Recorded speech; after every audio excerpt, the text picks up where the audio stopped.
Robbie. Steven. See, usually you would say both of my names. You say, I was going to say both of my names. Yeah. Like, I actually have 3 names. I have a beginning, a middle, and an end. But you usually say Stephen Brooks. That's true. What's happened? Why do you not give me this respect anymore? Of course, I call you Robbie. Listen, I feel and then like... you call me Stephen. It's like, Robbie, Mr. Stephen Brooks. It's been a while. It's been a while since we did this. I feel like I hardly know you these days. Was it Prince William? No, Prince Philip. Prince William. I don't know the princes. Prince Philip died today, I think, as we're recording this. On this day, yes. You know who also died on this day? Rest in peace. Oh, DMX. DMX. Well, today sucks. But this episode does not. I'm sure you're going to give it to us. I was just going to say Brooke's going to give it to you. It's kind of a throwback episode. Listen to the music. Listen to the thing. We're actually doing an intro. It's not this thing of me recording by myself. But when I'm recording by myself, it just sounds like I hate everyone. So we're doing a throwback episode because vaccines rolling out. We're going to start doing some things like go to the movies, go to a bar. Yeah, I'm going to see your legs again. There's something about the way you said that makes me very personally uncomfortable. It's a pandemic, everyone's got a little thirsty. I don't know. Just keep it together, all right? Sorry, sir. Sir. Back to the sir, yeah. We can have another discussion. We're doing the variety show thing. We're back to doing this. We asked for the stories. The only way that we're going to be able to do that is this new thing. If you listen to episode 275, the Freaky Friday episode right before this, we tried something new, which is we shared the editing duties. I set up the project. I send it to Rob. He does a first cut of the podcast, sends it back. I do the final cut of the podcast. It's going to work out. Finally, after 13 years of this podcast, gave me some responsibility, which means... Did you say 13 years? Yeah, I don't know how long we've been doing this. Do you not know? We just had our 7-year anniversary. Oh, 7? Okay, yeah. It's pretty fun editing. I get to cut out all my heavy breathing and I can make you say stuff like this. I love sexy cartoon characters, and I meant every word of it. I have actually no idea what he's going to do. So on today's episode, we have trailer talk. We talk about Space Jam. We talk about Luca, animation news of the week, Thundercats movie announcement, Peeps movie announcement, and a discussion about the upcoming Annie Awards, which are this Friday. Then we have returning segment Rapid Fire, which honestly, we actually do have quite a lot of stories in that Rapid Fire. It might be like 10 minutes long. We kick it all off with a How You Doing segment. We talk about a little life change. Let's just move on from it. I get it. And pack it up, wrap it up, box it up, and carry it up 3 flights. So dramatic. Well, I gotta say, I personally am very excited to be returning to these types of episodes. They're the most fun to produce. They do take the most amount of time, but I'm also very excited about the sharing the editing. That's something that it's fun to do it. I think it really worked out in the last episode. If this works out, then we're going to be able to put out more regular episodes of the podcast because both putting a hand in it. We're a well-oiled machine now. Yes, we're a well-oiled machine. I'm going to have to edit me saying it perfectly. It'll cut out and just go, well-oiled machine.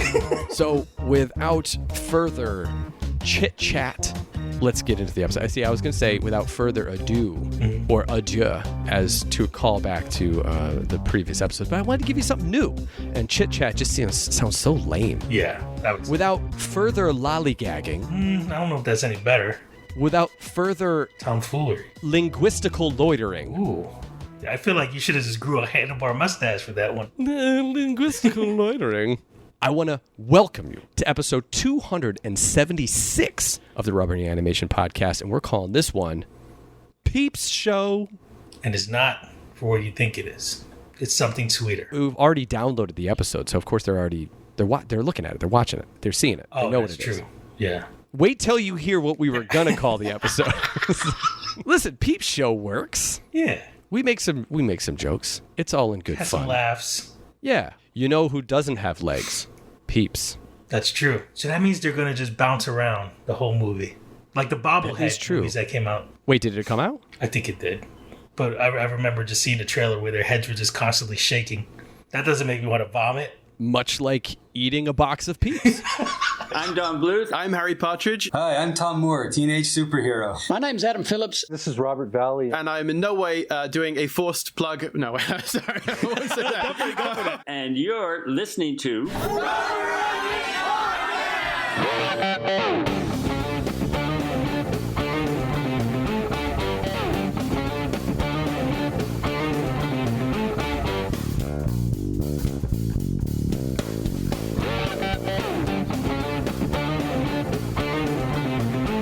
Three, 2, 1, Go. Oh, it's so good to do that again.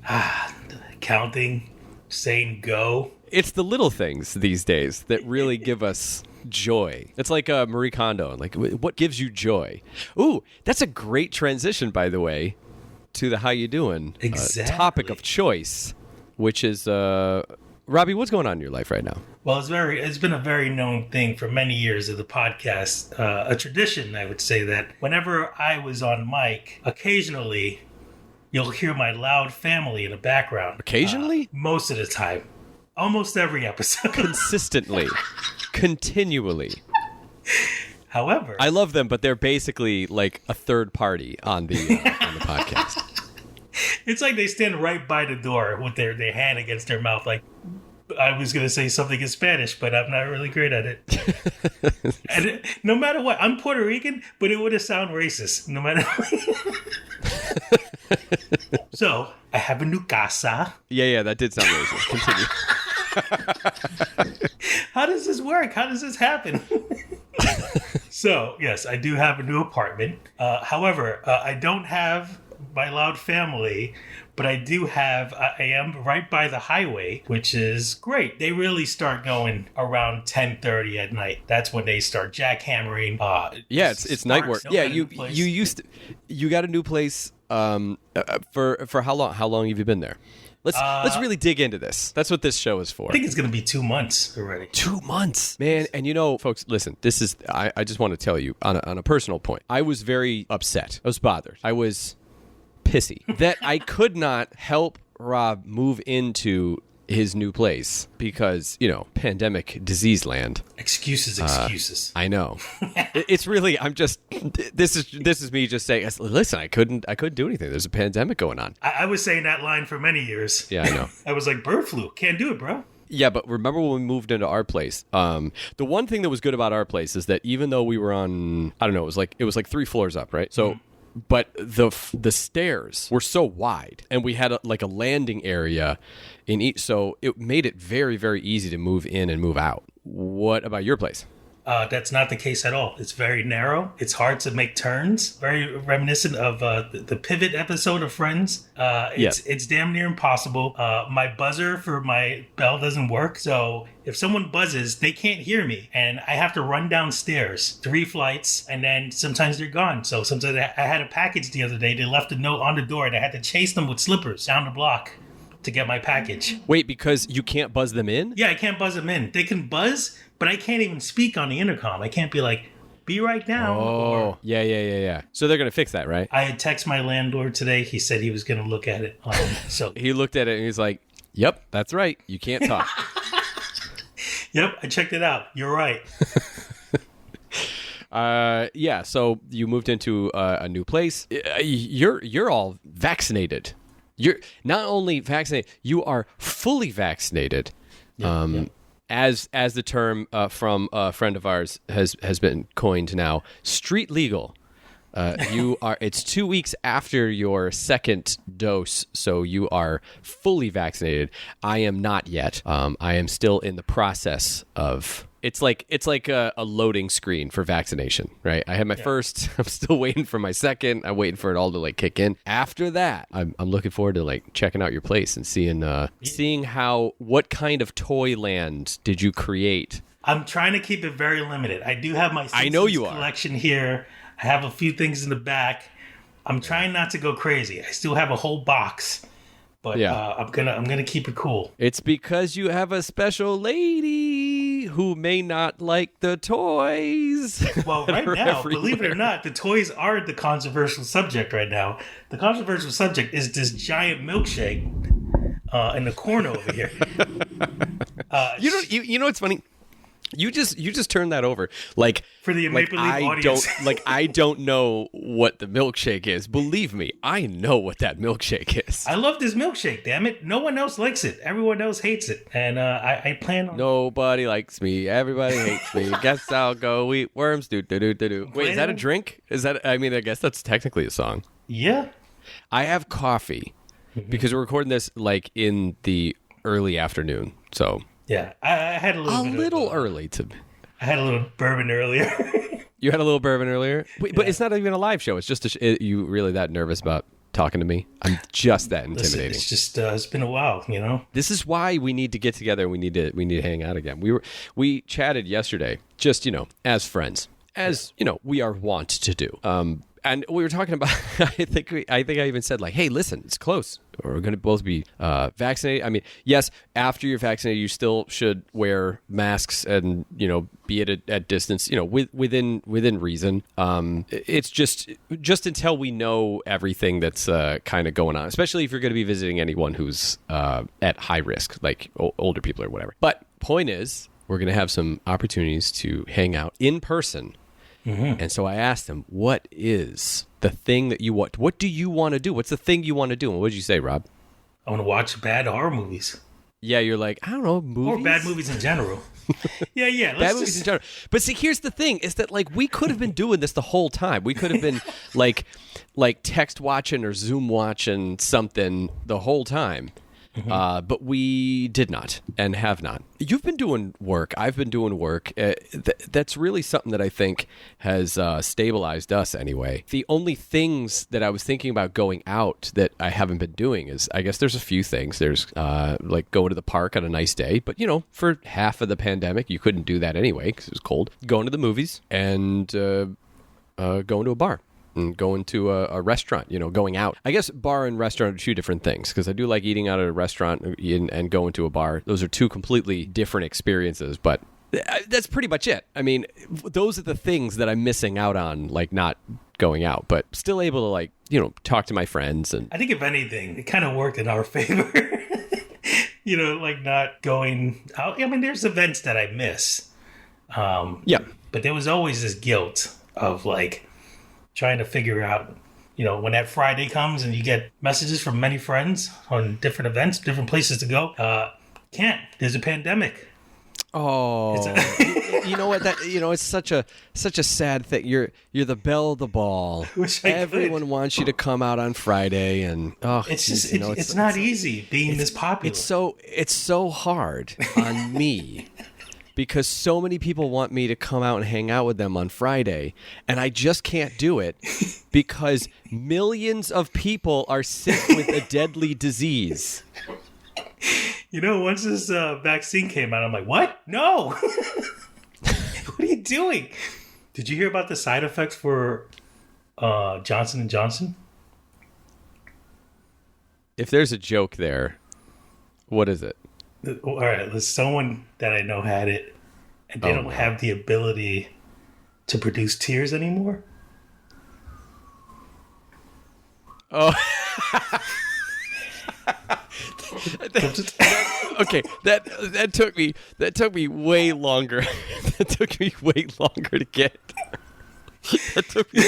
I am not proud of how long it took me to get that joke.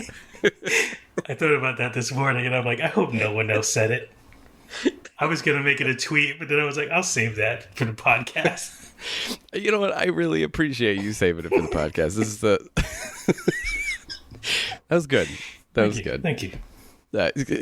Golf clap for that because we're on a podcast. It's audio. Yeah. Okay. So anyway, is there anything else you want to say about you living in a new place? I guess there's not really much to share. I mean, you're there, you're moving in. It's pretty standard story, but. Yeah. It's exciting. It's fun. And I look forward to having a regular life again. Well, I can tell you one thing.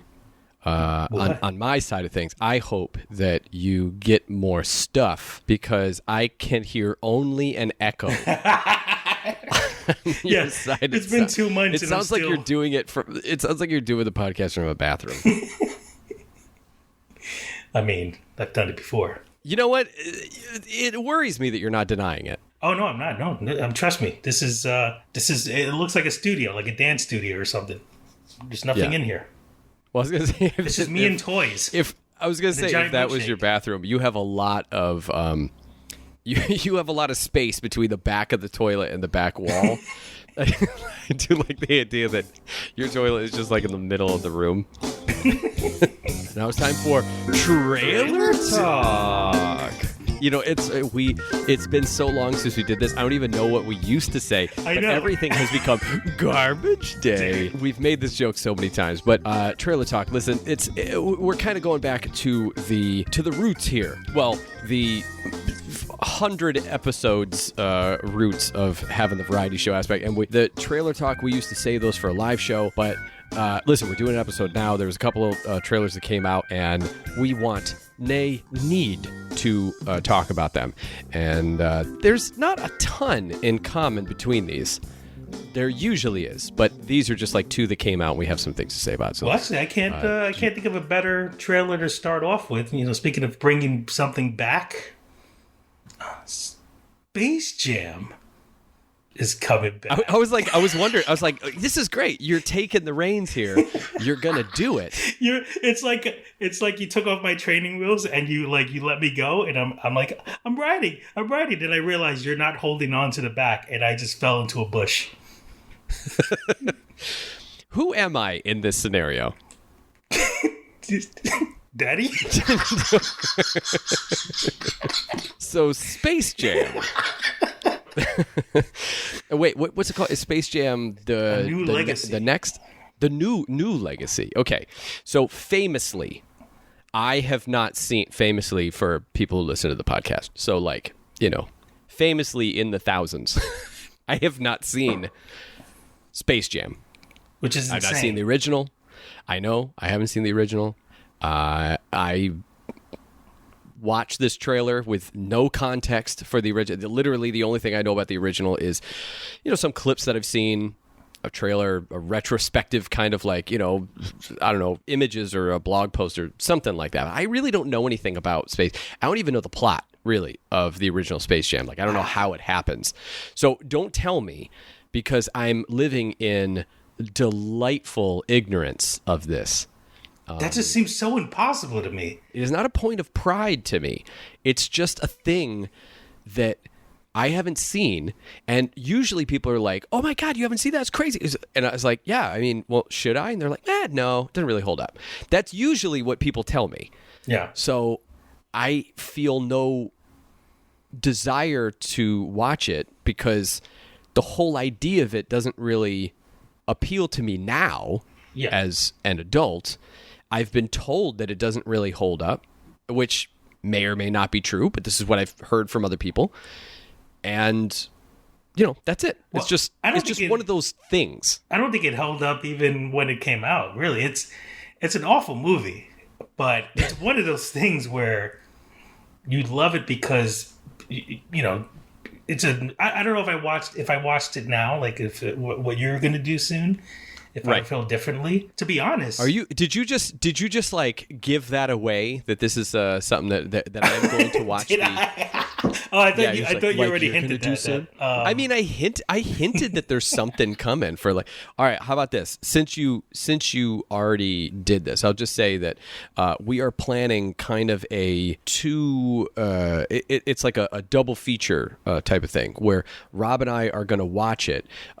This is going to be something that I'm kind of hoping that we're going to do like in person, and we're going to record a commentary track. That one will be for sale. That one will be for like $1. But the commentary track for the original Space Jam, where Rob is going to be the one who's going to be telling me all sorts of stuff about Space Jam, and I'm going to be reacting in real time to the movie. And yes, as I understand, people might be like, yeah, but you have to watch the movie without, you know, talking about. I can't imagine the movie is that good where I'm going to be missing out on anything as I'm talking through the movie. The only way I'm going to be able to get through this movie is to talk through it. So you will be able to listen to someone who has never seen the movie before, experience it for the first time, and I'll comment on like animation that I see and some of the stuff that Rob might tell me. And I know a couple facts about it that I'm going to be interested to see in real time. Then we will watch the movie, the new movie. and we'll do a review on it. So it'll be kind of like a double feature type of deal. I'm not gonna lie, there will be moments where you're like, wait, what? How did, when did, what? Why? Where? Who? When? Did I say what already? Probably. So let's talk about the trailer. Thoughts. As someone who has seen the orig, what do you think? All right, so my thoughts are exactly, it's exactly what I thought it would be. And I feel like people are really like, oh, this looks too commercial. This looks too, it looks bad. It looks corny. That's what Space Jam is. If it didn't come out, if this trailer came out and took itself really seriously, it would have been awful. I feel like, though, there should have been more jokes in there. And I don't know, everyone's really excited about having the whole catalog of Warner Brother characters in the background. But if it's not the real people playing them, it looks like one of those like parody movies from the early 2000s, disaster movie, or, you know, this kind of movie. In the movie itself, they talked about everything from the Warner Brothers library being in this movie. But as far as I know... You mean in this new movie? Yeah. You see the Joker in the background. You see like Hanna-Barbera characters. You see, I mean, they look like themselves because they are cartoon characters. But you have Pennywise in the background, but it's not the guy who plays Pennywise. It's just some guy who looks like him. So, but everyone's just like, oh wow, that's awesome. So from what I've seen about, there is, which I was surprised to see, gunfire.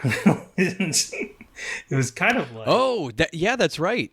A little shocking, especially since that was something.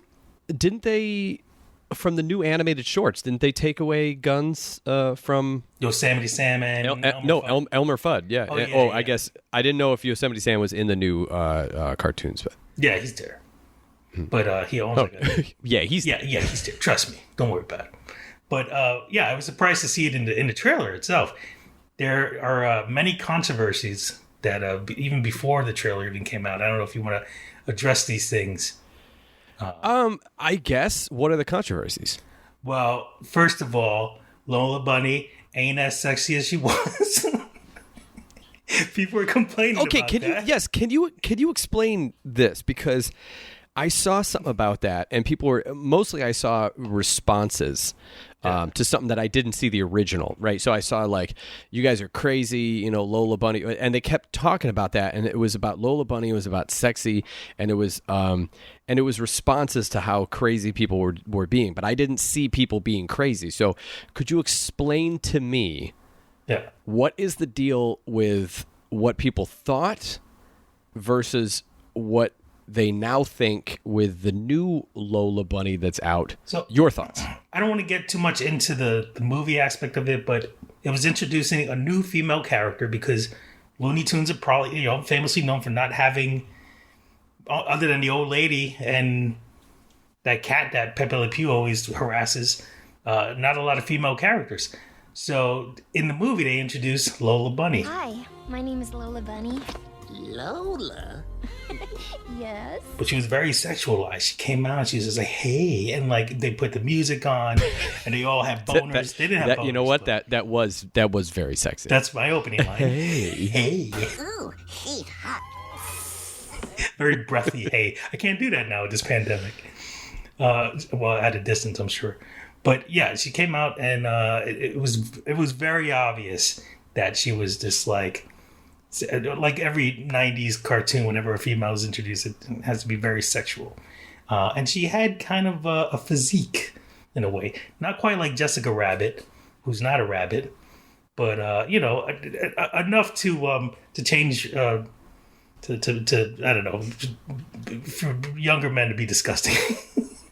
Turn into a disgusting pubescent men. This is very fun for me, is to watch you flounder around. So I just looked up, to the dismay of my search history, so Lola Bunny before and after. Yeah.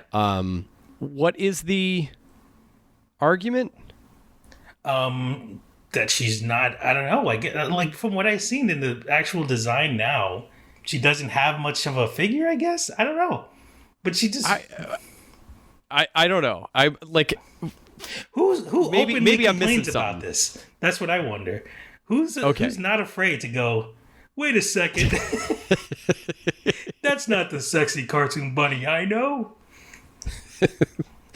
I don't know. The internet is a weird place, and also I think the thing about the internet that we sometimes do not appreciate, let's say, is that it's kind of like, so there's an annoying thing that happens.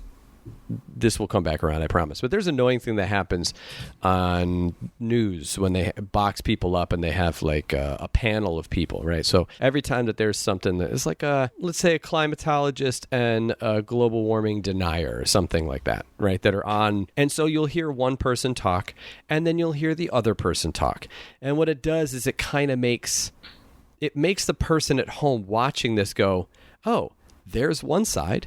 There's another side, completely missing the point that one side has almost every scientist like on the planet agreeing this is a real thing. And then the other side is like this small offshoot of insanity that somehow by putting them next to each other, it's like, well, you have column A, you have column B. It's like, yeah, but column A is the height of the Statue of Liberty, and column B is as thick as one slice of Wonder Bread. It is nothing compared. But you look at them from the top, and it's a House of Cards situation where it's like, that's a square, that's a square.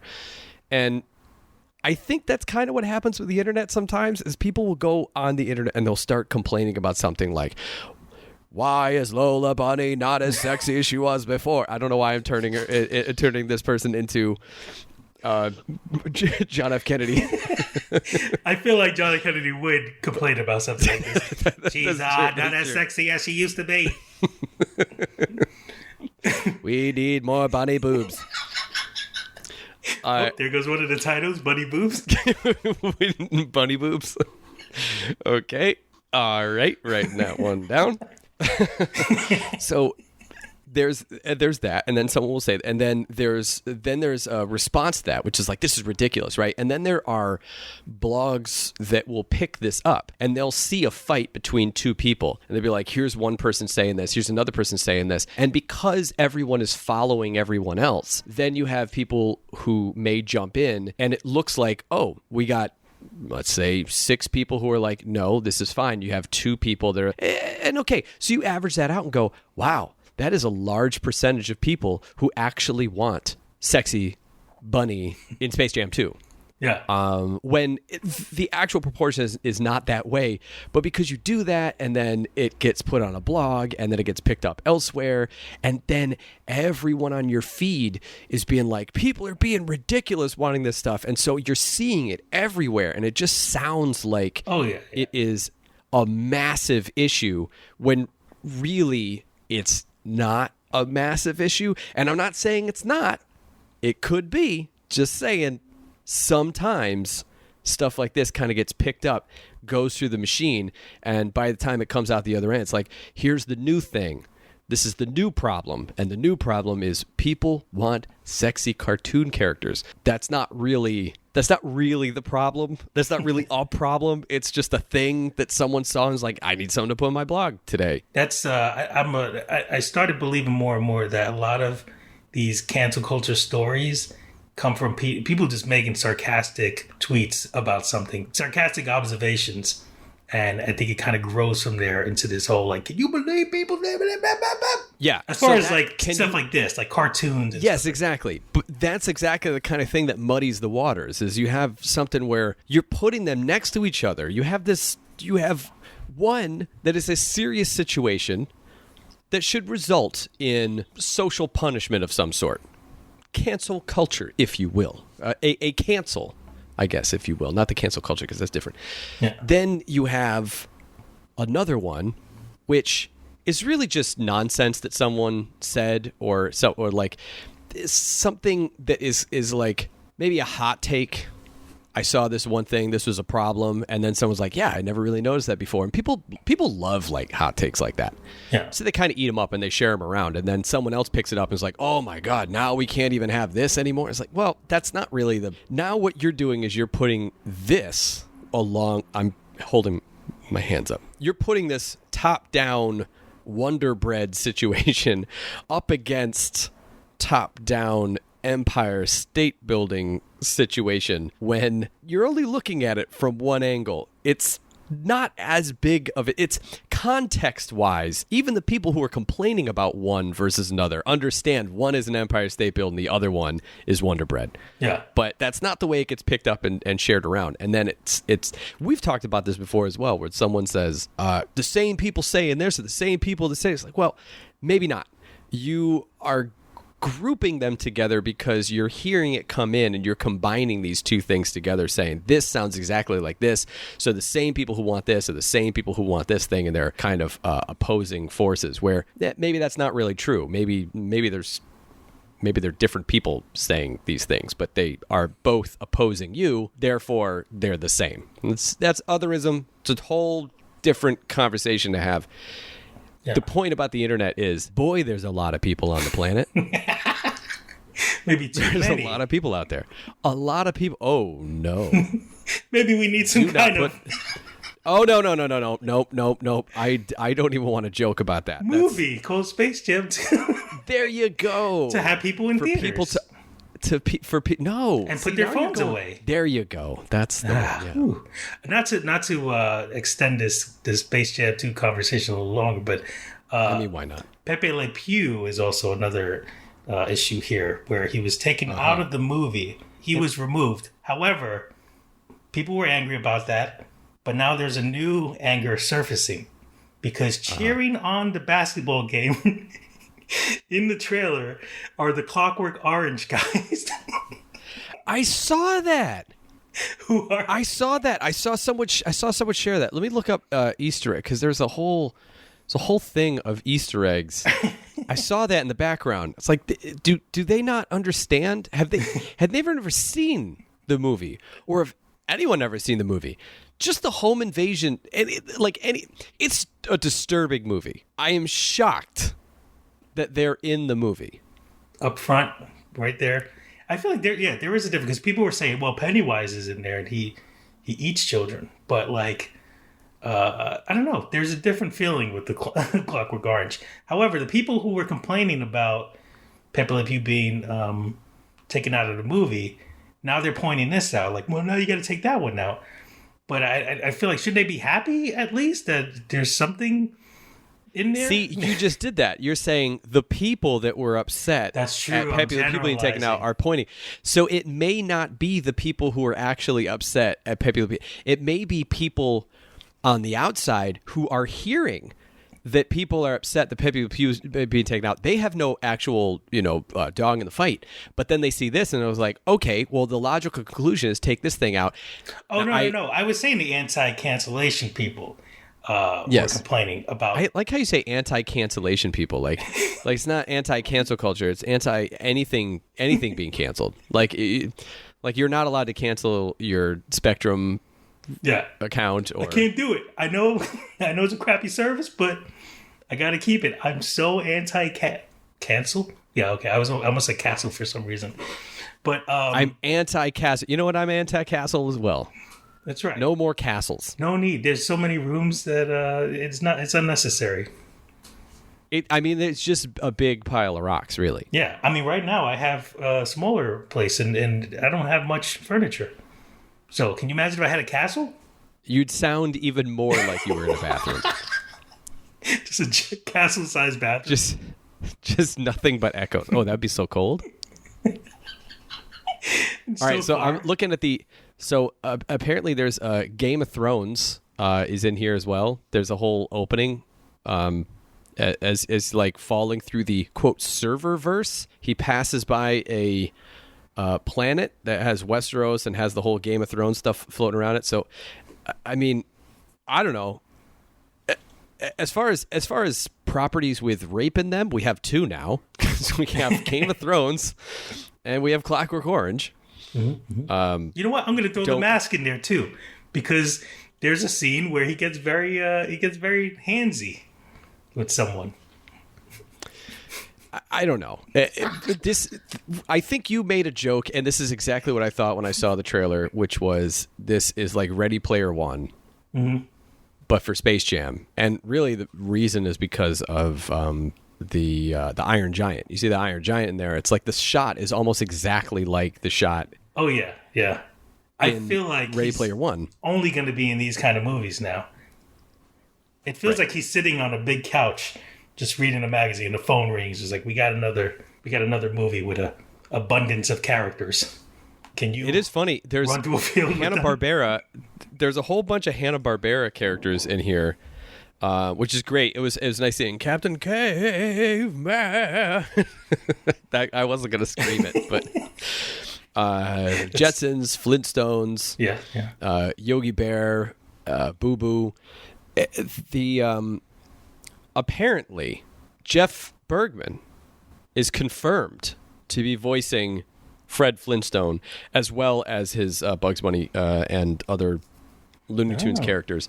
Jeff Bergman, better known to us as the voice of Cartoon Trump on Our Cartoon President, which is just fun. So somehow we're connected to this. See, that's the thing. And then there's Thundercat, Chitara from Thundercats, and Space Ghost, I guess, is in there, and the Mystery Machine is also there. So there's just a ton of things, and there's even more than that. I guess the War Boys from Mad Max Fury Road are in there as well. Though I couldn't see them, but there's a whole bunch of characters there in the background there, which it just feels like this is exactly what I would imagine you would want to do with Space Jam, as Warner Brothers has been acquiring all of these things over the years. Yeah. Now it's time to pay off and put them all together. And I bet in their mind they're thinking this is going to be like a Who Framed Roger Rabbit type of situation where there's all these characters, but it's all characters that are under the same banner. So it's not like it's not multiple different. It's not like they're having an agreement to have one under one banner and another under another banner come into, Yeah, that was a very unique thing to have Warner Brother characters and Disney characters together, which will never happen again. That's the thing. I think a more accurate representation of a modern Who Framed Roger Rabbit would be if you had a movie where Marvel and DC characters were in the same movie, right? So if they had you had like Batman and Daredevil, I don't know, playing hockey. I was trying to think of something. What a waste of merging those two. It's just like, if all those superheroes got together and just did nothing. I don't know why I thought of hockey. I'll tell you what. Honest to God, I think the reason I thought of hockey was because I was thinking of Batman, and I thought of Batman Begins, and in my head I remembered him being on ice, fighting with a sword. At one point, I was like, hockey, there we go. Because my first thought was baseball because I thought of Superman, but I was like, no, that would be Superman. It'd be like Superman. It would be kind of fun to see Marvel and DC characters play kickball and maybe dodgeball. Superman rolls the kickball like a normal person because he's a nice nice kind fellow, rolls it toward the Hulk, and the Hulk just kicks it, and is like, all right, who's got another ball? Well, it'll just get flat right on his toe. It'll just deflate. That's true. Yeah, it would wrap around his foot like bubblegum. But there's Space Jam. There's the Space Jam 2 trailer. Yeah. So I guess that's the thing. Oh, I did want to say, actually, I went back and I looked at when we first talked about this, and it was all the way back in episode 17. Oh, my God. Episode 17, 20 minutes and 35 seconds into the episode, we talked about Space Jam 2. I think after we Space do Jam our 2 viewing, I'll probably go back to that episode, see what we said about it. Yeah, you think so? Yeah. Yeah. I wonder if LeBron was on board during that time. I don't know. Well, I mean, at least it was rumored because I have the featured image has him and Bugs on it. Oh, okay. Yeah, that makes sense. So, anyway, now moving on, we got. I don't even remember moving on. That's I guess I'm kind of combining that and rapid fire together. But there was another trailer, and this trailer was for It's a Disney movie, right? Not a Pixar movie. It's a Disney movie. Oh, it is a Pixar movie. Yeah, it's Pixar. No, it is a Pixar movie called Luca. And here's something. Okay, that we talked an endless amount of time about Space Jam. Now this one, not much. Yeah. We're not going to talk a whole time, but I just got to say, like, I watched it, and okay, it looks like the whole premise. Let me just read you the premise here, at least on IMDb. It says, on the Italian Riviera, an unlikely but strong friendship grows between a human being and a sea monster disguised as a human. Okay, so there's that. The voice cast, since it's in Italy, has Marco Baricelli, I guess is how you pronounce the name. Yeah, there you go. And other great Italian voice actors such as Jim Gaffigan, who plays Lorenzo. Anyway, just sidestep that part. Yeah. It's directed by Enrico Casarosa, who is from Italy, or at least he was born in Italy. And his previous directorial credit was the short La Luna. So he does one Italian short and then does an Italian was that the movie. one they go to the moon and they clean up stars? Yes. Yep, that's exactly it. Oh, I remember that. Yeah. Cute short. A lot of Pixar shorts are cute. And then you have this movie, which looks cute. But it also looks like a Pixar wholesale ripoff of Song of the Sea. Ooh. Now, I'm not saying it is, but I'm watching the trailer, and all I'm seeing is they're having fun and everything, and then they go into the water. As soon as they go into the water, they turn into this like sea creature. As soon as they hit the water, and I'm like, is this like an Italian selkie? Like, do you remember Song of the Sea? I don't remember much of it, no, but I did see it. But it's the seal that shapeshifts into a human. Yeah. The selkie. Wow. Has anyone else had this observation, or is this... I don't know. I literally didn't even know that. I think I had seen that they were making a movie called Luca. I did not see the trailer until you told me about it about 5 minutes before we started recording. I saw this, and I was like, sure, we could talk about that, because that is the first thing I thought. I don't know if you want to touch on the subject of like Pixar. This is from what I saw in different places. I'm kind of Pixar going into this as far as explaining being gay and stuff, and that's what I kind of heard. See, now I sound like one of those tabloids. Is news. So yeah, but see, this is news to me. So you're gonna have to explain what I got from the trailer. Yeah. I don't know. I mean, maybe, I guess you could say there's subtext to it, but I mean, it's a trailer, right? I mean, you could say there's subtext to anything if you take a 70 to 90 minute movie and cut it down to like 2 minutes. You're not explaining enough to not have subtext. So what are people saying? And is this an actual thing? Is it intentional? Is it something that is an intentional thing from someone who has seen the movie, or is it just based on extrapolation I honestly think it's going based on the trailer. And I'm guilty of just saying I saw articles, headlines of articles or something like that. I was going to say, can you tell me what articles, like what sites these articles are from? Well, it's the same sites that they talk about Lola Bunny not being sexy enough. Sure. No, I did see like just animators and different tweets about it and stuff. And I mean, it wouldn't be surprising, really, because it's like they tend to talk about big subjects, but like almost in a metaphorical way, and it would be like a good concept to show, but it's not completely out of what's the word I'm looking for? Out of the realm of possibility? There we go. That's a juicy one. I was like, Right? out of limits. Don't touch your TV set. We have taken control. It is out of limits. Dude, that's even There's the outer. older. outer Oh, limits, it's outer. Yeah. joke. Yeah. That's even older than us. Joke. Yeah, I know. Yeah. So, I mean, was it a Disney short? I think Disney did a coming out short anyway. I think it was called Out. Oh, yeah. Yeah, where he turned into a dog or something. Oh, yeah. Yes, they swap. Yes.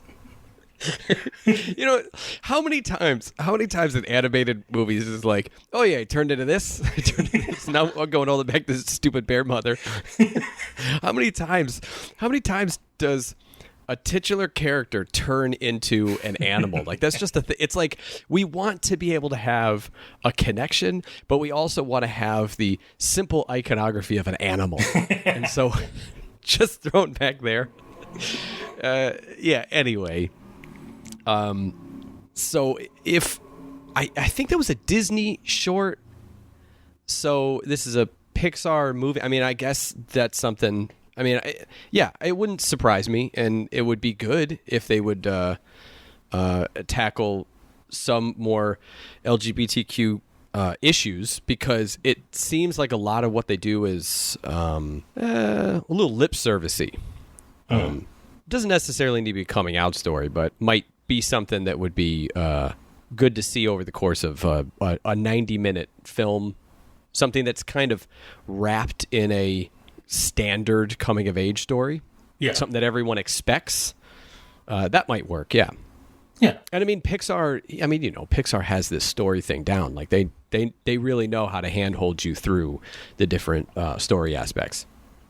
Yeah. I think that's one aspect that would get my interest in it, because I don't know, it looks cool. The designs kind of look different from their usual designs, I guess. Do they? A little bit. I mean, not too. It looked a bit like Cloudy with a Chance of Meatballs to me. Yeah, I think that's what I was getting at. Because maybe they look a little more similar to Onward, but okay. I like the colors. It's a little strange that the kids have like American accents and then everyone else has Italian accents. I'm kind of confused about, like, are they American or are they Italian kids? And is this a world in which kids just are born with an American accent and then as they get older they get Italian? What is the in-world explanation for this? They're highly influenced by American television and movies. Sure. Music. Sure. Yeah. Mm-hmm. I'll accept that. Are we good? Yep. I think. All right, now it's time for Animation News of the Week. Oh, I didn't realize I missed that one. And you know what? The music that you can't hear and I can't hear, but you at home can hear because of the power of editing. Mm-hmm. This is, of course, the return of we've done this before. We've done it recently, where we talk about some animation news stories that aren't necessarily anything visual, like a trailer talk, and don't necessarily require some other deep dive type of situation. It's really just a story that you have shared with us or that we have seen that we can address to keep you informed about all the coolest and maybe not so cool, but at least things that you as an animation fan or someone in the industry should be aware of. That's what this thing is. So let's start with our first topic. And our first animation news of the week topic is Thunder. Thundercats. Oh. Thundercats. Go to the movies. I didn't know where we were going to go with that. Yeah. And also the delay. Chef's kiss. I don't know whether you added another thunder or I was missing a thunder. Thundercats! Oh! It's both? I'm not sure. I don't know. Because I said it and then it was delayed by a couple seconds. And so I didn't know where we were on the thunder. Anyway. Didn't know where we were on the thunder. Sounds very dramatic. Okay, so the story is, well, I mean, it's not a very complicated story.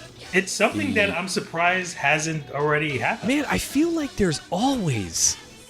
people are always trying to start it, or always trying to do it. There's a Thundercats movie that's going to come out, but this time and I don't know if they have in the past, but this time they have a director that's attached to it, and the director is none other than Adam, either Wingard or Weingard, but he's the director of Godzilla vs. Kong, which you may have seen.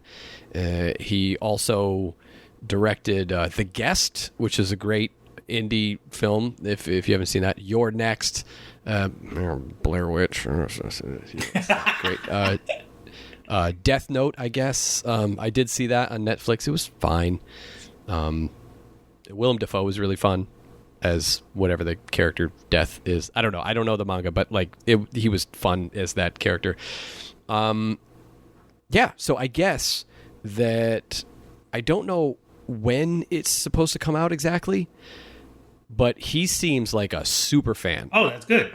I think after the unfortunate Thundercats Roar, it would be a good. May it rest in peace.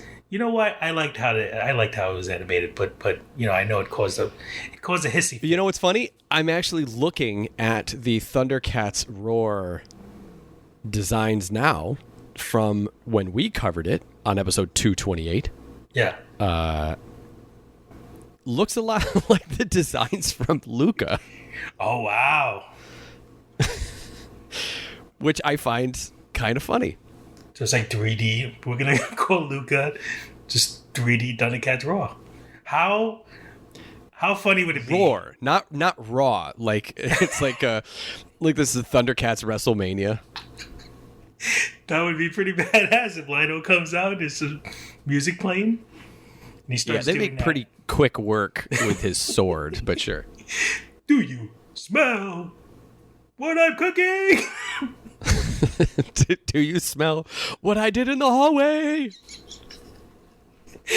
I was gonna say, how messed up would it be if they just made that movie of Thundercats Roar? Roar. Oh, Thundercats Roar. Why can't I say Roar? Roar. Thundercats Roar to the movies, because it's like Teen Titans Go to the movies, but with the Thundercats, Thundercats Roar. Because it's Teen Titans Go, Thundercats Roar. It seems like they were doing the same thing with Thundercats that they did with Teen Titans. Oh, they even had a so crossover. That totally makes sense. I'm sure that they did. I wasn't. I'm sure that they did because you just told me, and I don't imagine you were lying. My older cousins were really big on Thundercats, and I never really got into it. I did like the toys growing up. I thought they were cool looking. The big question is Snarf going to be in here, and will he be as silly as he is on the animated series, or will they make him just like a regular fat cat? Fat cat? Like Will the fat cats make him fat cat?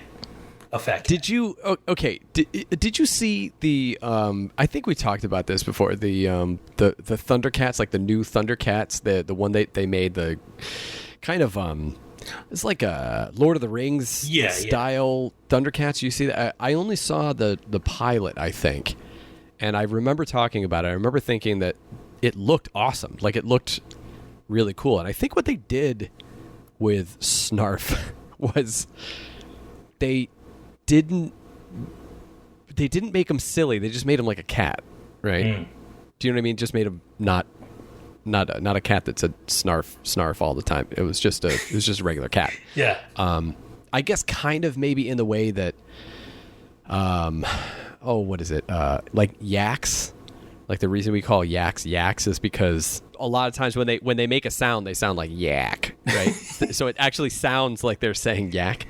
And I think that's kind of the direction they were going with Snarf, is that Snarf would make a lot of different noises, but every once in a while it would kind of like do a kind of Snarf sound. That's what kind of got that Lord of the Rings feeling, is it was a lot like the reason that we call Gollum is because that's a sound that he would make. He would just kind of go, he'd just make a Gollum sound. Anyway, that's the in-world explanation, I guess. I don't know the books. I only saw the movie. But that's not a way to impress people in parties. I only saw it's the opposite side of it. Yeah, you're the one that everyone slowly backs away from when you say after saying that. Someone's talking about Lord of the Rings, like, these books are so big. It's like, books? Did you know they made a movie of it? No, dude, you don't have to read it. You don't have to read it. They made a movie. They made 3 of them. I mean, you can put subtitles if you want. It's like Cliff Notes with special effects. Dude, you don't even have to imagine anything. So let me just read this quote from a Deadline interview. It says, this is the director. Thundercats is a dream project for me. When I was in high school, I was obsessed with it. You'd think at that point I was a little too old, that my years of obsession with Thundercats would be when I was 6 years old. My real obsession with Thundercats came in high school, the pinnacle of me deciding I wanted to be a filmmaker and pushing in that direction. I actually spent most of my 10th grade year, I completely blew it. I didn't pay attention in school, made terrible grades. The reason? I was writing my Thundercats screenplay through my entire 10th grade year. Wow. So a couple thoughts about this. One, who says 10th grade year? That's just a weird thing to say. And two, it kind of made me think, like, when he was talking about high school, I was like, how old is Adam Weingard? But then when he said, you think it would be when I was 6, I was like, oh, okay, that makes more sense. I think he's our age.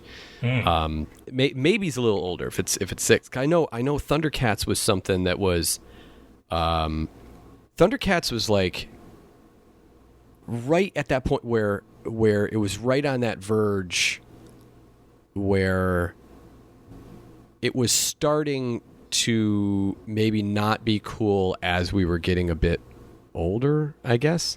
Was it around during X-Men? Like, no, it was early to mid 80s. I'm thinking it's 80. It looks like 85 to 89. Oh, okay. So like we were 6. That's yeah, exactly. So that's the thing, is that when it was gone, when it was out, the new hot thing was Teenage Mutant Ninja Turtles. It was like that had like just come out, and it was like a huge deal. Yeah. So that like took over everything. So I think my brother was into He-Man, and then there was She-Ra and Thundercats, and they all kind of were like around that same time. So I think I had like my brother and my sister's toys when I was growing up. And the first one that I had toys, like for me, was Teenage Mutant Ninja Turtles, because then I was now that age to where when they came out and they exploded. Now, all right, now I'm sick. Now I can ask for I can go to the store and be like, I want this, I want that. When you're 3, 4, 5 years old, your parents are like, you don't have tastes yet. Like, we'll give you a Teddy Ruxpin, your brother's old beaten down one or something, like that kind of thing. I mean, you I say didn't even I didn't have a Teddy Ruxpin. I had whatever that other one was. Which one? The knockoff. Was it the one you played the audio of like years later that it was? I did. It was dying out. Terrifying. No. Audio? I'm sorry. That was maybe it was a Care Bear or something. It was You're something about like best friend. Yeah, wasn't it like something about secret and it won't tell or something like that? And I promise I won't tell. I remember. Yes, that was it. I think I found it somewhere on my computer. I won't tell.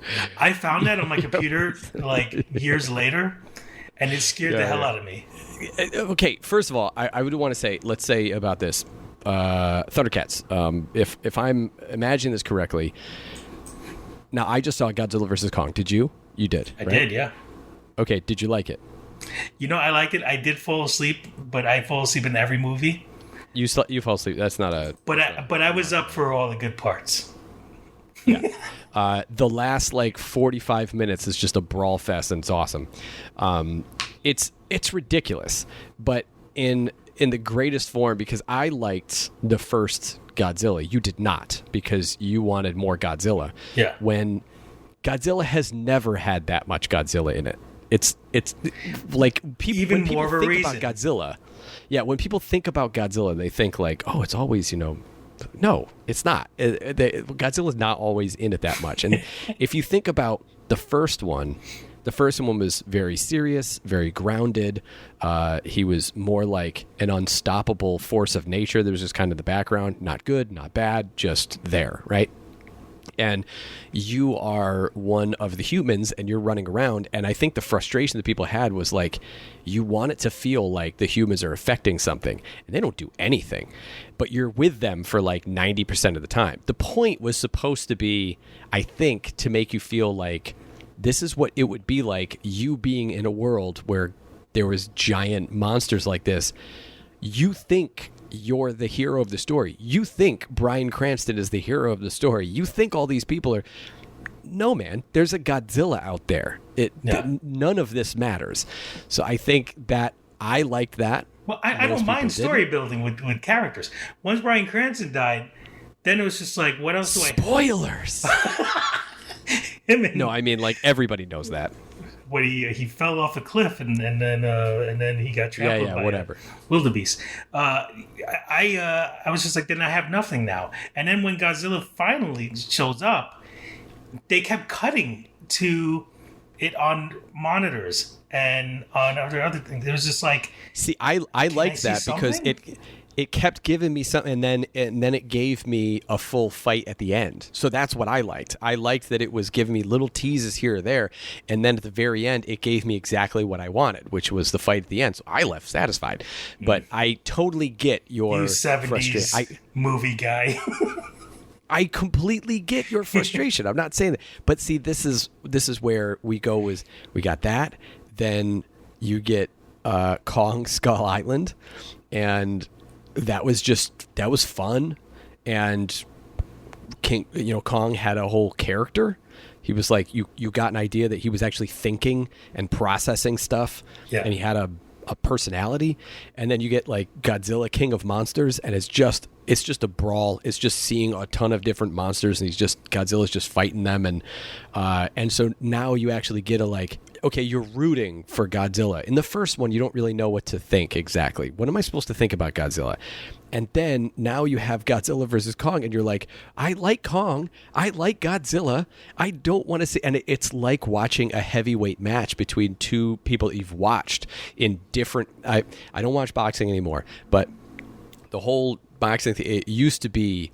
My God, the amount of promotions that were out there was just nonsense. They're all splintered off, and so someone would be the heavyweight champion over here, and someone would be the heavyweight champion over here. Never the two shall meet, and then they would, and it'd be like this big deal. It was like a huge prize fight or whatever. Yeah. And that's kind of what this thing was like. And then you have this twist that comes in, and it's like... Did you know about that? A greater than B, A greater than C, greater than A. It's like all this roundabout thing, and I don't know. It was really fun. I did know about that. I still am not going to say it because I knew that it was probably going to be in there, but I didn't read anything about it. It's the ghost of Bryan Cranston. I didn't want to. Yes, Cranston, not Crampson. Brian. That's a great. It's like a cream that relieves cramps. It's Bryan Cranston's Crampston cream. When you saw the beginning of the movie, though, not to go on about this about Thundercats, but I was so tempted. Oh yeah, I was so tempted to put, when Kong was waking up, to put "Somebody Once Told Me the World." Yes, I gotta be. I was thinking the exact same thing, because he actually scratches his butt as he's walking out, and I was like, it does look exactly like the beginning of Shrek. And I gotta be honest, I think that's exactly what they did. If that's not on the internet somewhere, I'm not gonna do it, because I know you should do it. Out. I know it's out already. You should do it. You should do it. But I guarantee that was done on purpose. There was a lot of things that were kind of like that, and I there was a couple things that were in there that were these like, what? And they were kind of fun stuff. But as a fan of both King Kong and of Godzilla, the modern monsterverse has really taken more of a path that Godzilla took, where the first one is kind of a prestige film, and then by this one and by monsters fighting, it's like now we have these flying magnetic cars and like subterranean worlds and like all this ridiculous nonsense. Yeah. But it's just fun. Now it's just schlocky fun. And I like it because you and I totally get that they they work together. You can watch them all, and it all works together. I really like it. I think it's probably the most successful series of crossover films and property. And even though there's only 2, but still, it's the most successful one, I think, since the Marvel movies, in my opinion. Yeah. Just, I mean, to take a character like Godzilla and then King Kong, but in Godzilla, just I was going to say destroy all the monsters. That's different. King of the Monsters. You brought in my girl Mothra, they did right. It was one of my favorite versions of Mothra, and then you had Rodan. I thought Rodan was great in that version. The whole, the lava falling off, the Firebird, the actual physical Firebird aspect of it, and this flying over, and it's this heat and everything. I loved it. I loved that whole thing. And the King Ghidorah, the 3-headed dragon thing, all that was great. Yeah. I liked all that. Those shots are amazing. I wish that they didn't include this thing, which was like everywhere he goes, there's a storm. That was a little annoying, but hey, whatever. Yeah. That kind of stuff is good. But then you have this film now where I was like, what are they going to do? How are you? I was so satisfied with the way that the fights turned out. I was very satisfied.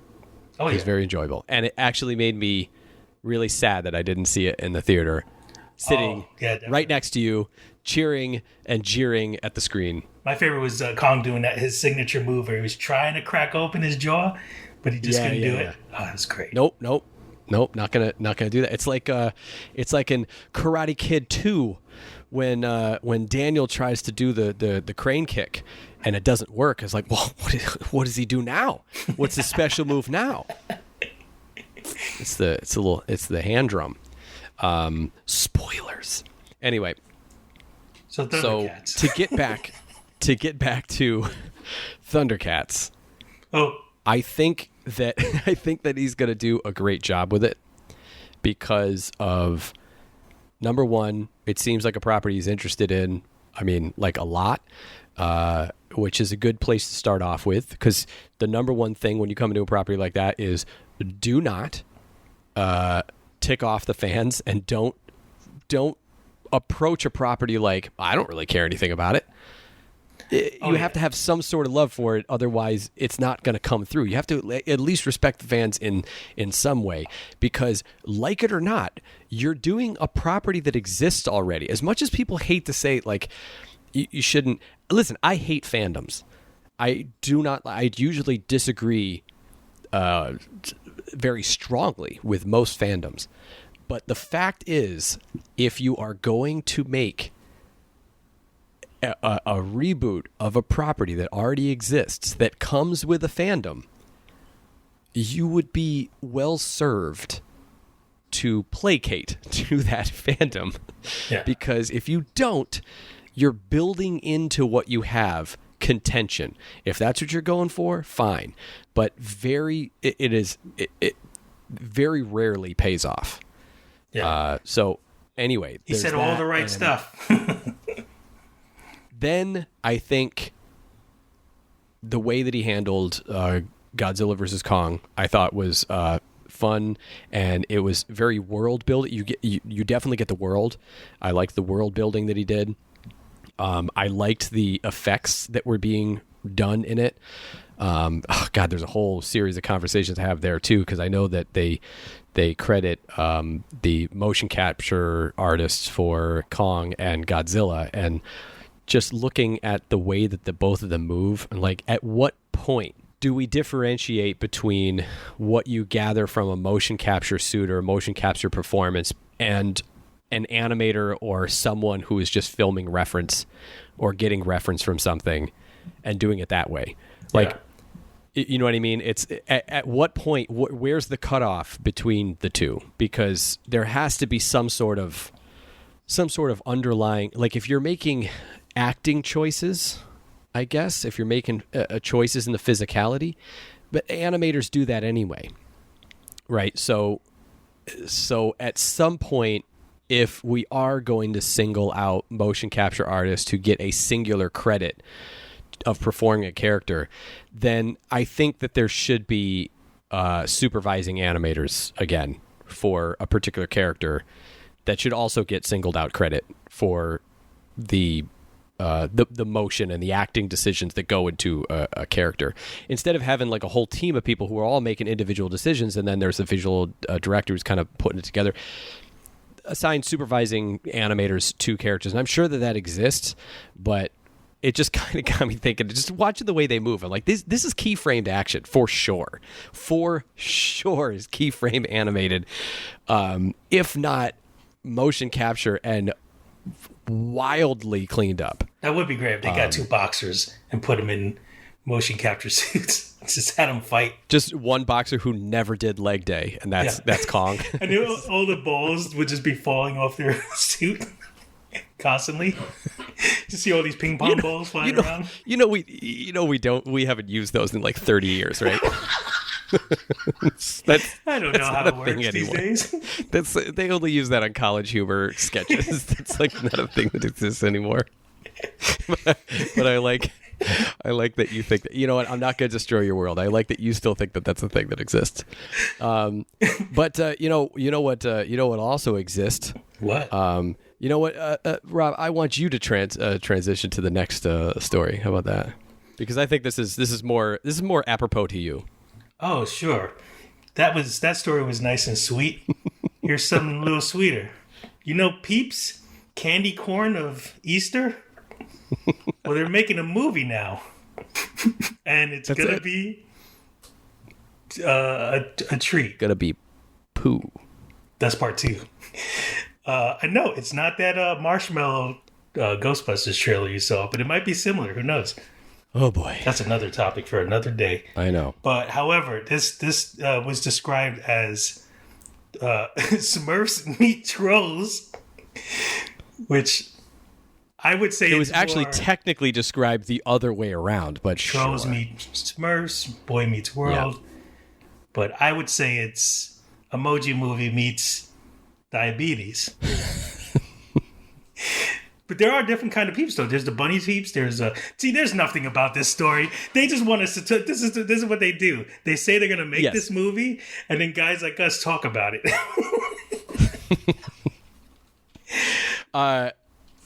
Sorry. Go. Keep going. I interrupted. There is a product kind of placement thing because everyone continues. This is gone now. That feeling of, oh, a Lego movie. That's gonna be dumb, and then it turned out great. Everyone keeps saying, who knows, maybe it might be the next Lego movie. It will never be that case again. Whenever there's a product that's being forced into a movie, that product is saying, oh, let's try to make the next Lego movie.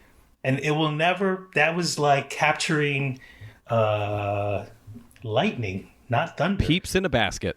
Peeps in a basket. That's like finding the Easter bunny in your living room, hiding eggs. Another joke. I do have an Easter topic. True. You know, I've always wanted to do an Easter egg hunt with my nephews and I'm sorry. Say that again and enunciate the space between with my friend Mike. Egg and hunt.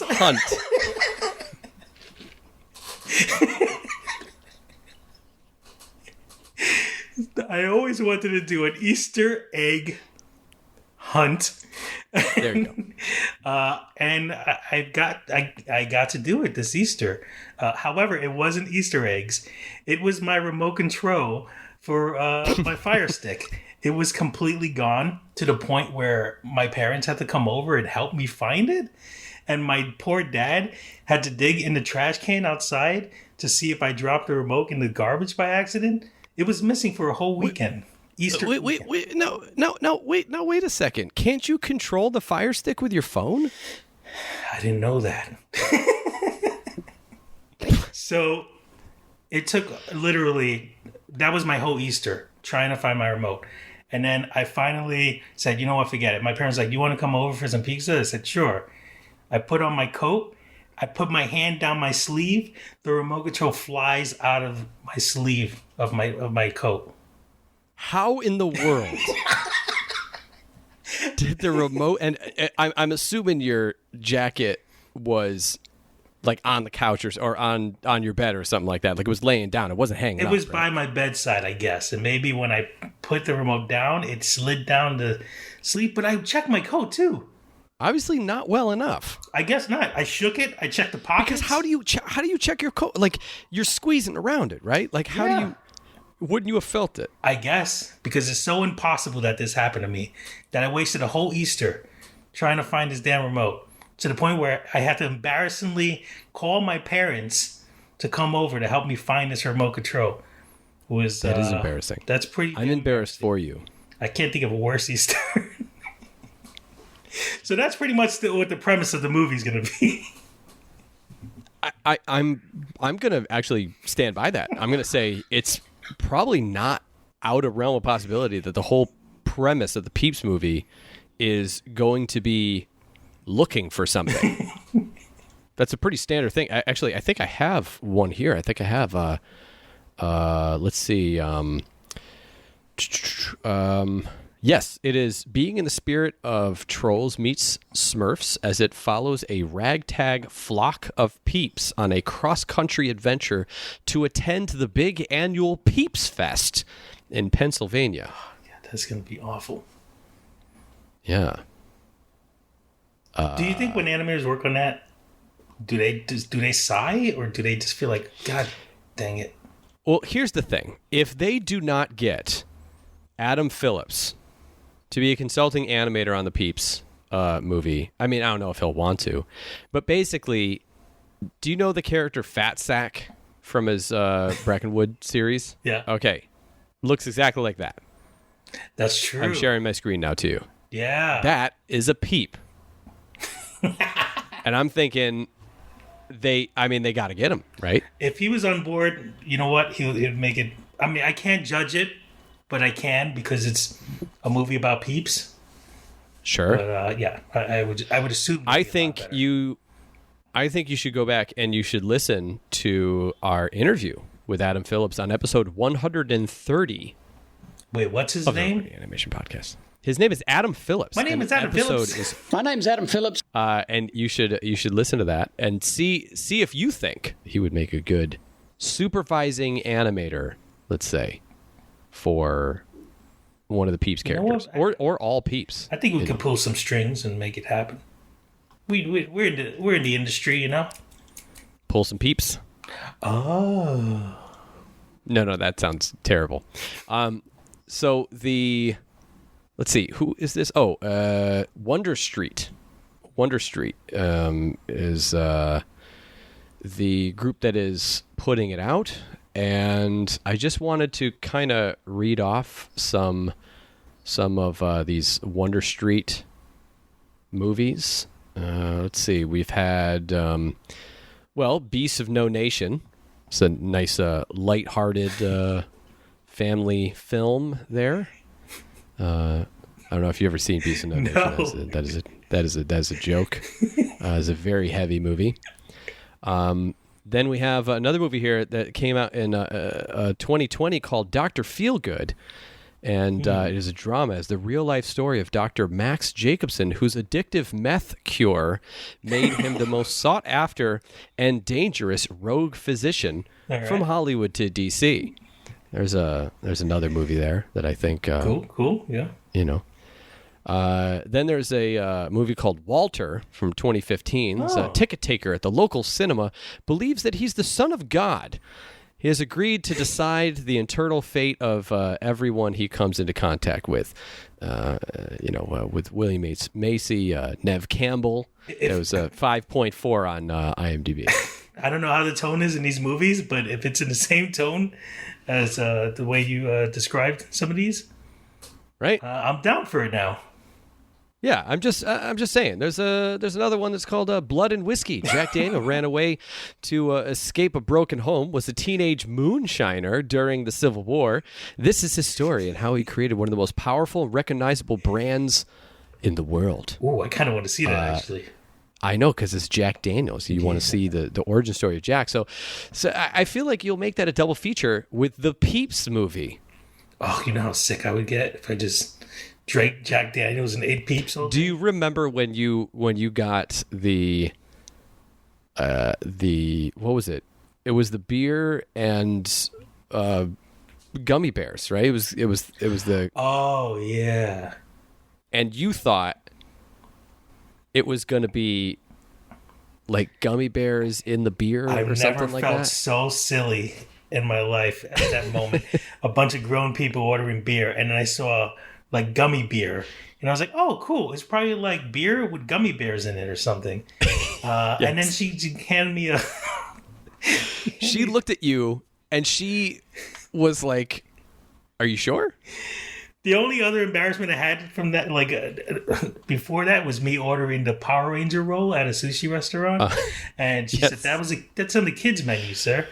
It's like, yes. Oh. If you would like to listen to that story, I believe that story would have been told on episode 205 of the Rubber and Animation podcast, and that one's called Animation Block Party 2017 event recap. I like that we're doing an old school show, and we're kind of it's almost like one of those clip shows where we're like, remember that time? And well, see, that's the thing. We used to do this all the time. Every time that we talk about something, anytime that we talk about something that had been talked about on the episode before, I would always make sure to refer back to a previous episode. So I'm bringing that back. Yeah. Bringing it back, baby. And the show itself is pretty much a throwback. Thundercats, Space Jam, Peeps, Luca? I don't know. I mean, I guess if you go Luca is like Song of the Sea, then you could say that we talked about Song of the Sea in our interview with Tom Moore back from episode 125 of the Rubber and Animation podcast. And if you want to go straight to the Song of the Sea discussion, that was at... It looks like I wrote down 3607, but that can't be right. It's probably somewhere around 33 minutes, somewhere around there. Yeah. Look at that. Look at what I'm doing If here. you like Isn't that fun? that episode, there's plenty of more. It's funny because that's his name. Transition. The Annie Awards happens once a year, like a rising tide washing away all that has been built on the banks by children. I don't know what I'm saying. Wow, that's very I'm saying poetic. I'm saying that it is a disaster every year, and it is a wonderful one. It is basically the award show version of a B movie, that we love to see it. I think nothing beats the Patton Oswalt. Oh, yes. No, and that may have been the first year, I think, that we did a thing. Yeah. That we, watched it. I think, oh, my God, way back in the Ustream days. Remember Ustream? Oh, wow. Yeah, so it's going to be on Friday, April 16th at 7 p.m. Pacific time. Now, it is going to be virtual. I was thinking about it could be fun to do like a live show, but I'm actually thinking maybe not. Maybe part of the fun is watching them on stage and mess up, and then the host either get progressively drunk as the night goes on, like Patton Oswalt, or watching someone who just looks like, what am I doing here? Like Patrick Warburton. All right, so let's kind of run down this list real quick. Let's play a little music here, and we'll run down these. Okay, so we got Best Feature. Okay. Let's make these predictions here. Even if you haven't seen it, Best Feature, Onward, Soul, The Croods, A New Age, The Willoughbys, and Trolls World Tour. Record-breaking Trolls World Tour. Well, I think it's pretty obvious. Trolls World Tour.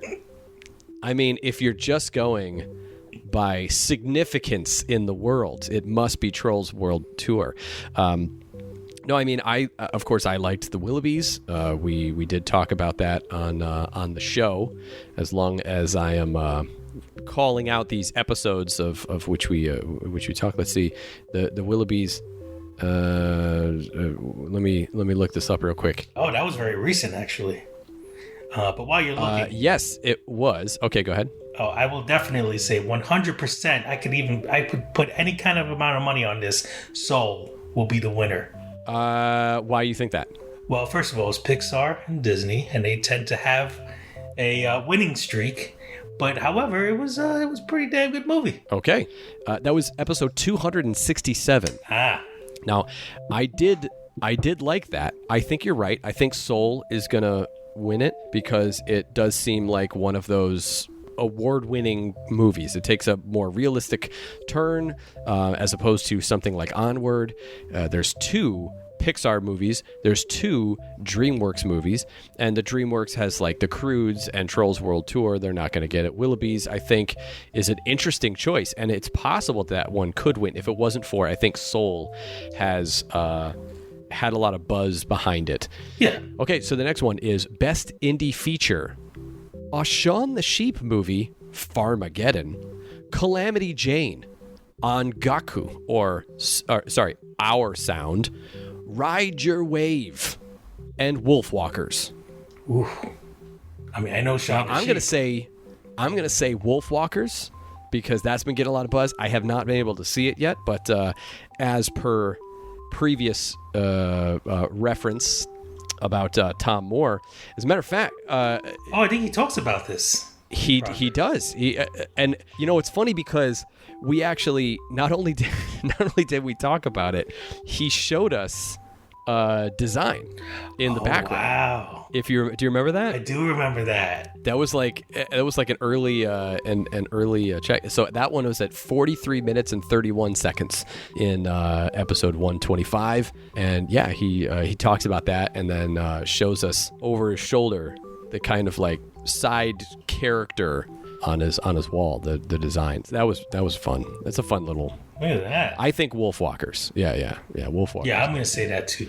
Okay, now I haven't seen any of these best special production. I haven't seen any of the best short subject, although I will say the only one that I recognize is World of Tomorrow, Episode 3. I haven't seen it, but World of Tomorrow from Don Hertzfeld, I think, is always up for something because, it's kind of one of those, like, legacy type nominations that is always going to have a favorite. I don't know any of the best sponsored, and I do want to at least point out Best TV Media Preschool. Apparently, there's an episode called Walkabout Fozzie and New Muppet Babies. Did we talk about the new Muppet Babies? There's a new Muppet Babies? I feel like we did. I thought we talked about it as like it was coming. I didn't know it was already out. Yeah. I mean, I didn't see any well, episodes, but... Yeah, that's very interesting. So here's one that we might know. Best TV/media general audience. There's an episode of Close Enough, which I had already reviewed. There's an episode of Gendy Tartakovsky's Primal called Coven of the Damned, which again, I already reviewed. I reviewed both of those in the same episode. Episode 272, Back It Up, from September 16, 2020. Then Harley Quinn, an episode of Harley Quinn, episode of Rick and Morty, and an episode of The Midnight Gospel. For anyone who watches these, Harley Quinn is Something Borrowed, Something Green. Rick and Morty is The Vat of Acid episode, and The Midnight Gospel is Mouse of Silver. So which one do you think is going to take it? Ooh, I'm gonna say Midnight Gospel. Midnight Gospel. Yeah. That's a hard one. I'm gonna say because Close Enough and Gendy Tartakovsky's Primal are both in Cartoon Network Studio. I'm literally just going by the amount of voting power in the Annies. I mean, the more people you have from your studio in the Annies, they're going to vote for, I mean, my second guess would be Primal, but... I think so many people like Rick and Morty that's always on the list of winners. I do not actually know enough about the Annie's history of voting to even make a call for this, but I will say, when I saw Primal, I was so into I just, as an animator, I loved it because I loved like looking at it and knowing the process of doing it. It was like it was it was a storyboarding heaven, it looked like. Oh yeah. So I that kind of thing I thought was very cool. So I can see me as an animator wanting to vote for something like that. I do like that they have awards for best student film. I think that's really cool. I'm sure that there's more stuff that we could go through and we could look at, but I think I'll kind of stop it there because it's fine. Yeah. we went through a lot. It was a good amount. It's the 40. I'm always so surprised. It's the 48th annual, which is crazy. Damn. It just think about this. Think about this. It will be turning 50 when we are turning 40. Oh wow. Look at that. Isn't that crazy? Yeah. I mean, we got to do something for that, right? Oh, in our 40s. Because I will already be 40. You'll still be 39 when sometime in, I guess, March, April, whatever, of 2023 comes around. Oh, 2023? Yeah. We'll be 40? Yeah. Ugh, It's 2021 now, man. it sucks. You're 37. You turn 38 soon. Do you want me to explain how life and time works? No, please. I feel defeated as it is. Well, that's it. That's all the animation news of the week. Oh, good. Yeah. Well, I guess I'll just turn off this mic here and No, I think I think it's all Yeah, I think it's all good. cool. Where's the I don't think there's anything else to talk about.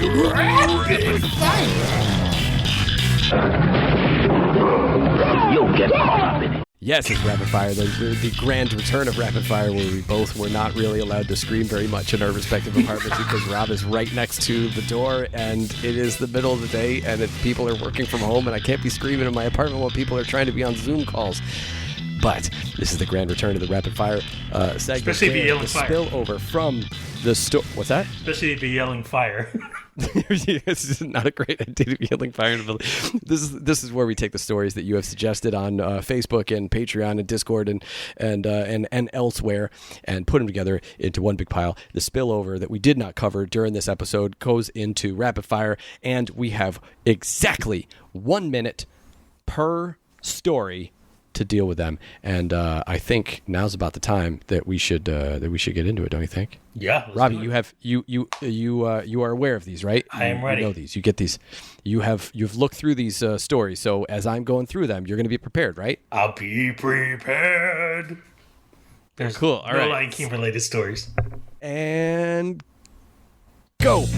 First story submitted by Andrew Keiko is a Pixar writer who worked on Little Miss Sunshine. Chronicles his 3 years experience working on Toy Story 3 and the headaches, difficulties, and lessons that came from it.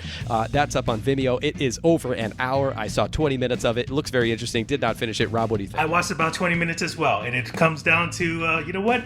Don't think of anything new for them. How about this? Here's a pitch. One of the toys get mistakenly placed somewhere else, and then they get taken away somewhere, and then the other toys have to go find it.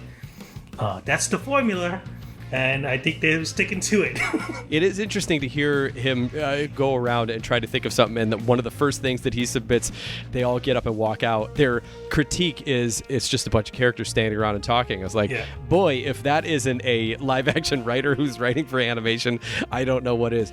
That was reductive. He did a fine job in the final end of the movie. Moving on, Marvel Studios' What If series is coming to Disney Plus, which I believe we already had discussed in a previous one. That one's coming this summer. What do you think, Rob? I think it's an interesting concept. I will say their alternative title was "Okay, Hear Me Out." This one was submitted by Ronnie E. Rontron. All the different names that we have for Ronald Estid Chaparro. He submitted a whole bunch here, but I'm just going to say that this is kind of a cool concept. I like them using animation for this because they're taking their existing things.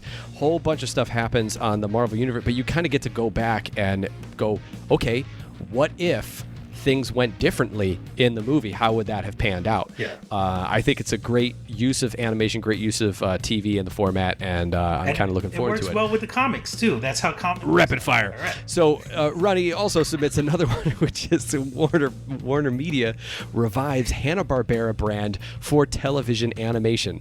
Rob, what do you think about that? I'm kind of I'm for it because Hanna-Barbera is a style. It's a brand that I grew up with, and I feel like they found a way that I tend to animate, where it's very fast and just kind of cut corners, and I love that about them.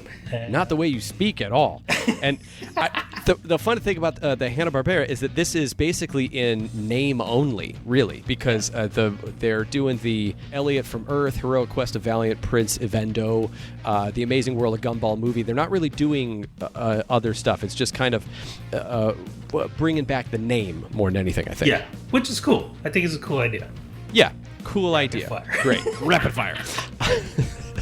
Ronnie also shares a story of Jim Ned Students Lego short film wins UIL state for traditional animation. It's a very strangely worded story, but it's basically this kid who has been making Lego short films for I don't know how many years. And he did a submission called Fun in Legoland about a grandfather-grandson duo as they road trip to Legoland, California. It looks very interesting. I don't know if you saw the thing, but his grandfather recently died from COVID. And so fingers crossed that you win this. Wow. Yeah, same. I've always had... He's only 17, by the way. Oh, nice. I've always I always wanted to make a Lego stop motion thing. I think there's such a charm for it. I think at the beginning of the Lego movie, it was a disappointment that it wasn't stop motion. But it's interesting that to be able to have it. We know people. Our friend David, who does a lot of Lego related stuff, and that's always been. It's always been great to have that Lego stop motion look to something because we're so rapid fire. I was like, I'm gonna wait until he tries to wrap. Nope, not gonna wrap it up. Another story that is shared by Ronnie E. Black Samurai epic Yasuke unsheaths a new era on Netflix. This was from Animation Magazine. The trailer. Did you watch the trailer? I watched the trailer, and I really want to get into this kind of stuff, but I feel like this style is so boring to me. And I know. When I was younger, I used to love. Remember Afro Samurai? It was on. Oh yeah. I used to love that. And I looked at a trailer after watching this trailer, and it still holds up. The style is differently. It has a unique look, and this one just kind of has a. I don't know. It's a little flat for me.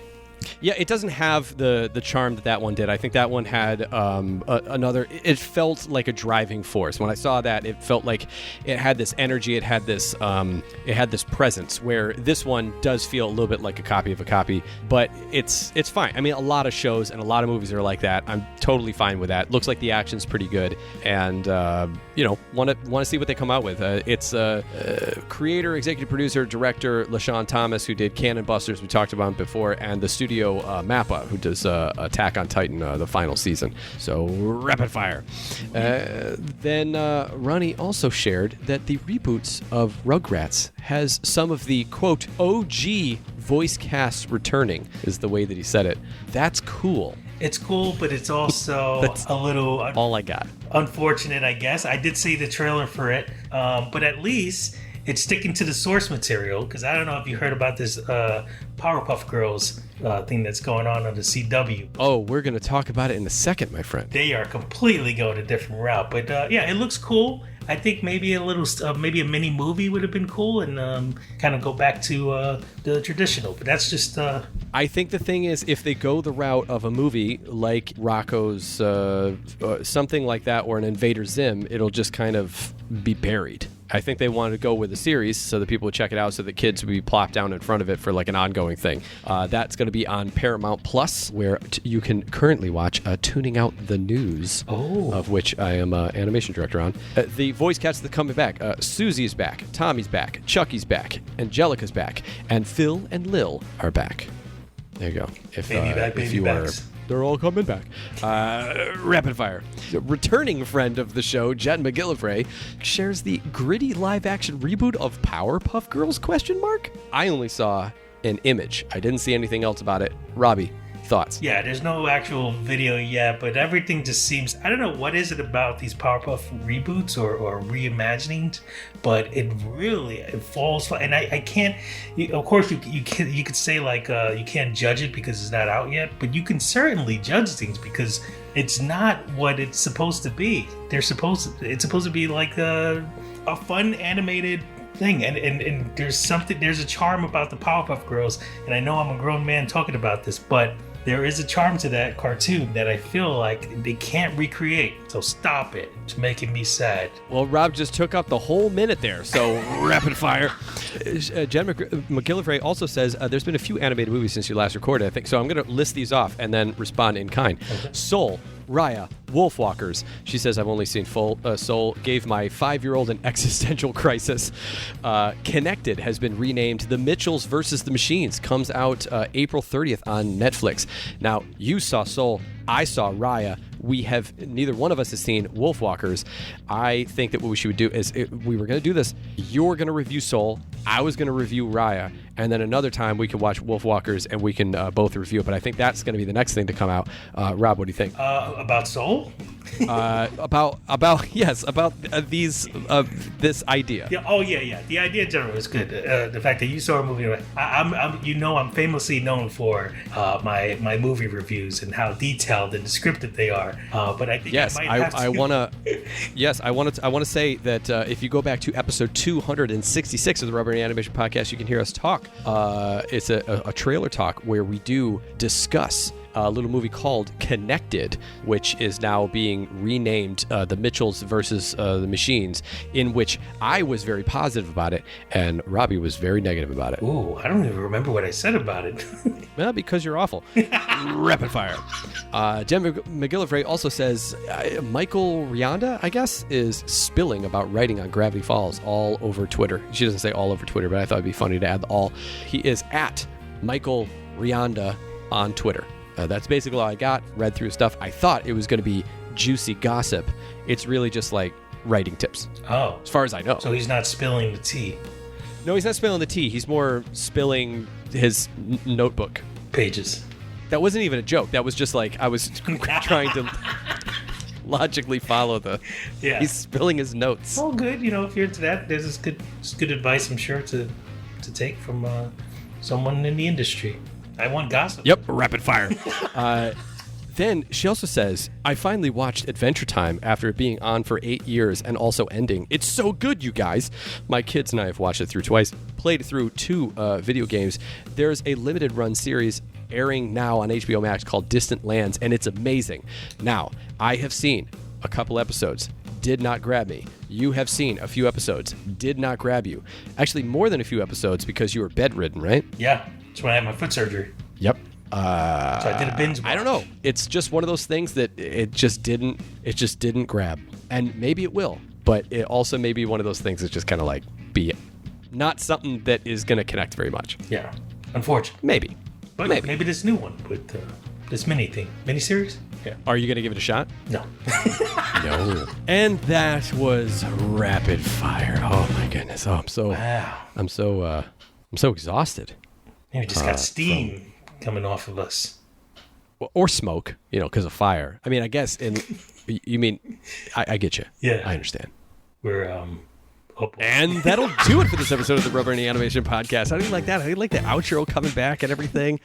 Thanks everyone for supporting. I know that for people on Instagram and Twitter and Facebook and of course on Patreon, you guys have all been very patient through the various incarnations of things that we've tried to do over the last few months, and we're really trying to go back to focusing on the podcast, which I'll come back and I'll try to kind of wrap that up again. But before I go on with my stuff, I'm going to hand it over to my friend, fellow animator, and co-host, Mr. Rob Ufo. Tell them how they can follow you on the internets. You could catch me at Rob Ufo on Instagram and Twitter and I guess Facebook, but I don't know. Facebook's lame now.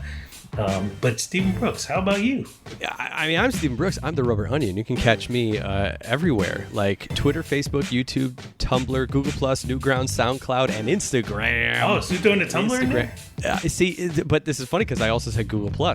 Now, I'm trying to remember what it used to be. Google+ doesn't exist anymore. Tumblr is not a thing that I even do anymore. I think it still exists, but no.